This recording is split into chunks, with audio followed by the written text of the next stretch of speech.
Assalamualaikum warahmatullahi wabarakatuh. Gimana kabarnya anak-anak kelas 8? Sehat ya? Oke, sebelum menyimak video berikut ini, dipersilahkan untuk berdoa terlebih dahulu.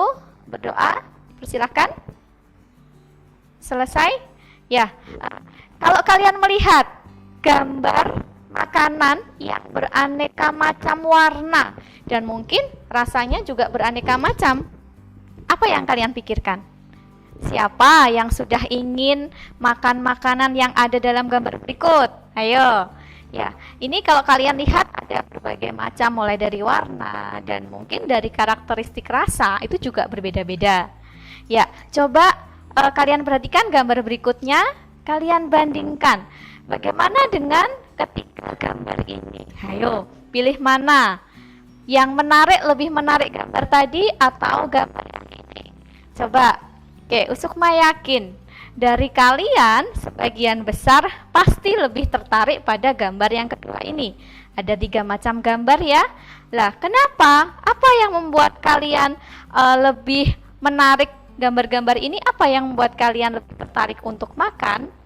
Oke, Usukma yakin untuk anak-anak milenial pasti punya alasan cerdas kenapa memilih makanan yang ada dalam gambar 2 berikut. Ya, baiklah. Pada video kali ini kita akan membahas tentang zat aditif pada makanan. Ini merupakan materi kelas 8 semester 1. Setelah itu, setelah mempelajari materi zat aditif pada makanan, tujuan yang diharapkan adalah peserta didik mampu mengidentifikasi serta mengelompokkan macam-macam zat aditif, baik aditif alami maupun aditif buatan yang terdapat pada makanan dan minuman. Ya, apa toh itu zat aditif? Sudah ada yang tahu?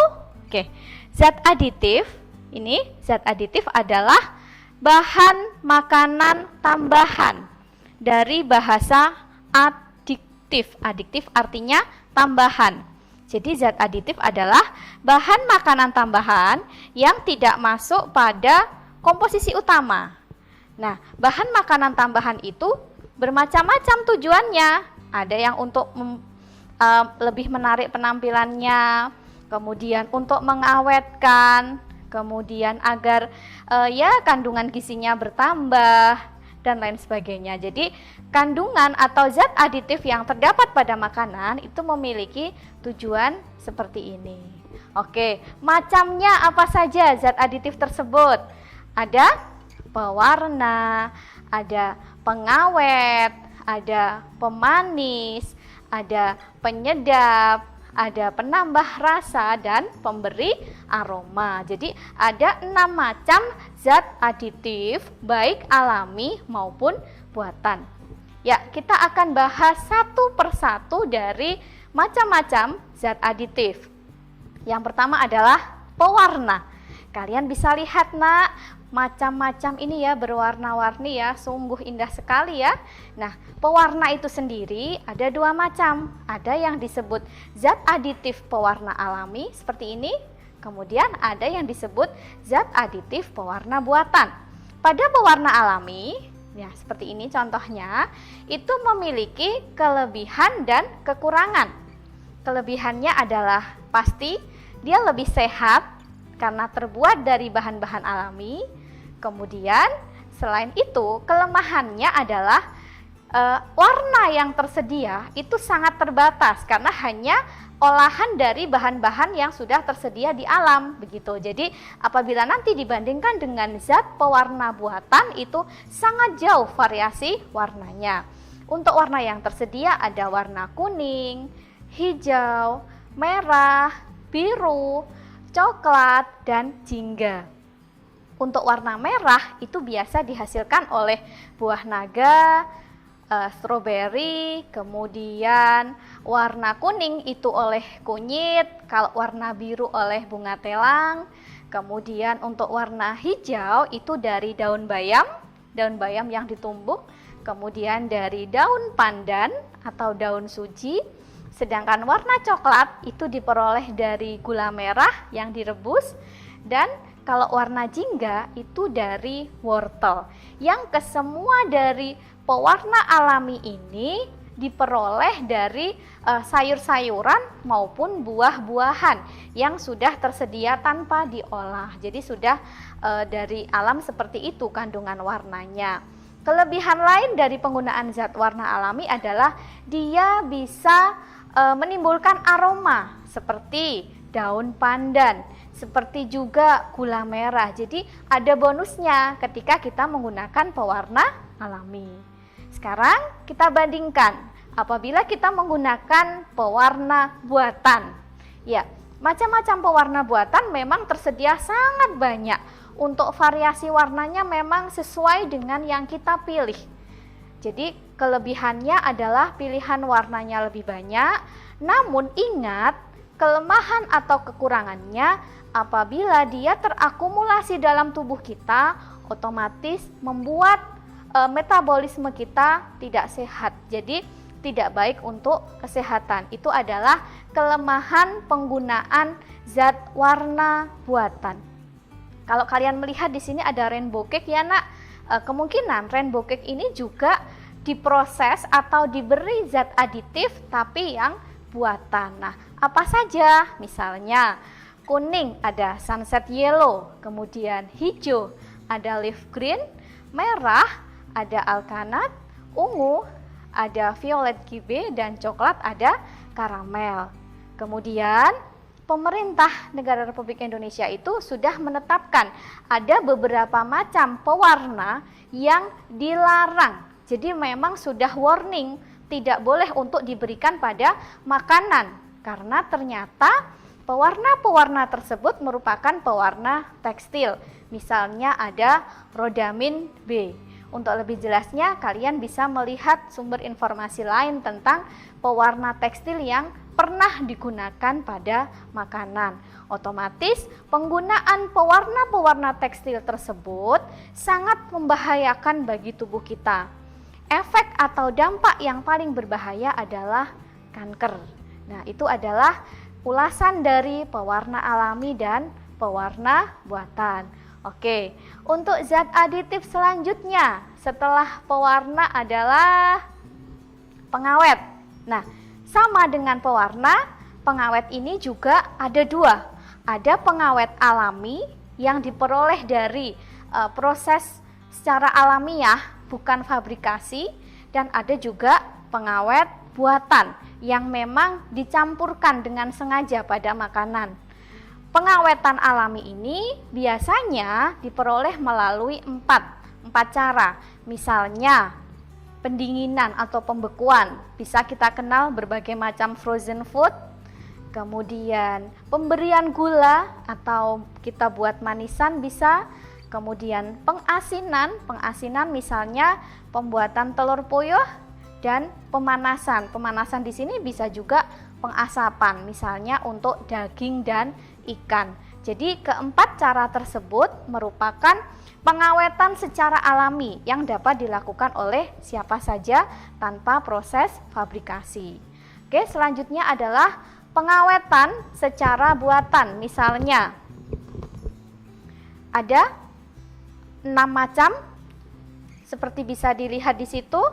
Ada benzoat, ada sorbat, ada propionat, kemudian yang bertanda merah itu juga warning, yaitu boraks. Pada boraks ini diberi tanda warning karena boraks dan nitrit ini biasa digunakan untuk pengawetan jasad hidup. Artinya bukan dicampurkan pada makanan. Biasa ditemukan pada bakso, kemudian tahu juga bisa. Padahal dua jenis zat ini kalau ditambahkan dalam makanan itu juga sangat berbahaya, apalagi terakumulasi atau terkumpul dalam makanan. Itu adalah jenis-jenis dari pengawet buatan. Selanjutnya setelah pengawet ada penyedap. Nah, ini pasti kalian jadi bahan candaan ya. Wah, si itu kebanyakan penyedap, jadi pikirannya jadi tit kayak gitu. Nah, sebenarnya penyedap itu tidak selamanya jelek, karena ada juga yang namanya penyedap alami. Berasal dari apa penyedap alami tersebut? Fungsinya apa? Begitu. Jadi penyedap itu fungsi dasarnya adalah untuk menambah aroma maupun menambah kandungan gizi pada makanan tertentu. Biasanya berasal dari rempah-rempah yang sangat kaya dimiliki oleh Indonesia dan juga bumbu-bumbu dapur. Misalnya ada bawang merah, ada bawang putih, ada daun salam dan sebagainya. Jadi penyedap tidak selamanya berkonotasi negatif. Namun ada juga penyedap yang sengaja dibuat. Namanya adalah MSG, monosodium glutamat. MSG ini tidak semata-mata dalam bentuk MSG, tapi juga dikemas dalam bentuk penyedap rasa yang lain. Jadi sekarang banyak sekali beredar di sekitar kita penyedap-penyedap makanan yang tidak hanya dia berbentuk utuh MSG, namun sudah diolah menjadi penyedap rasa yang lain. Jadi tidak selamanya penyedap itu berkonotasi negatif. Banyak juga penyedap makanan yang berasal dari rempah-rempah maupun bumbu dapur lainnya. Ya, oke. Selain itu, zat aditif yang lain adalah pemanis. Ya, pemanis ini juga menjadi dua, ada pemanis alami dan juga ada pemanis buatan. Pemanis alami biasanya ada 3, yaitu gula pasir atau gula tebu, kemudian gula kelapa atau gula merah, dan pemanis alami yang dihasilkan oleh tumbuhan adalah madu. Jadi ketiga pemanis ini itu dapat langsung dicampurkan pada makanan. Nah, bonusnya atau sisi positif penggunaan pemanis alami ini adalah kita mendapat aroma yang lebih berbau daripada kita menggunakan pemanis buatan. Misalnya saja penggunaan gula merah pada makanan itu aroma yang dihasilkan itu lebih terasa daripada menggunakan pemanis buatan. Nah, kemudian khusus untuk pemanis ini memang ada sisi positif dari penggunaan pemanis buatan, yaitu menghasilkan kalori yang lebih rendah. Jadi tidak menyebabkan obesitas atau kegemukan pada pemanis buatan jenis tertentu. Apa saja jenis-jenis dari pemanis buatan? Nah, di sini sudah ada sorbitol, ada sakarin, ada aspartam, kemudian ada asesulfam dan lain sebagainya. Dari kesemuanya ini yang paling tinggi kandungan pemanisnya adalah sakarin, mencapai 500 sampai 700 kali lebih manis daripada gula pada dosis yang sama. Namun kelebihannya adalah sakarin tersebut tidak bisa atau tidak dapat diuraikan sebagai karbohidrat. Jadi dia bisa tidak menyebabkan obesitas atau kegemukan. Itu adalah jenis-jenis dari pemanis buatan. Tujuan penggunaan pemanis buatan ini yang pertama adalah agar terjadi penghematan biaya pada saat pembuatan makanan kemasan dengan jumlah yang sangat besar. Jadi apabila menggunakan pemanis buatan ini cukup mencampurkan sedikit pemanis buatan yang kemudian dapat menurunkan biaya atau kos dari produksi. Jadi ada sedikit penghematan di situ. Namun yang terjadi adalah penggunaan pemanis buatan yang tidak terkondisikan, tidak dapat dikontrol, sehingga jangka panjang untuk penggunaan pemanis buatan ini juga bisa menyebabkan penyakit-penyakit, misalnya kerusakan gigi, kemudian terjadi kerusakan pula di lambung. Ya, demikian tadi untuk materi dari zat aditif pada makanan.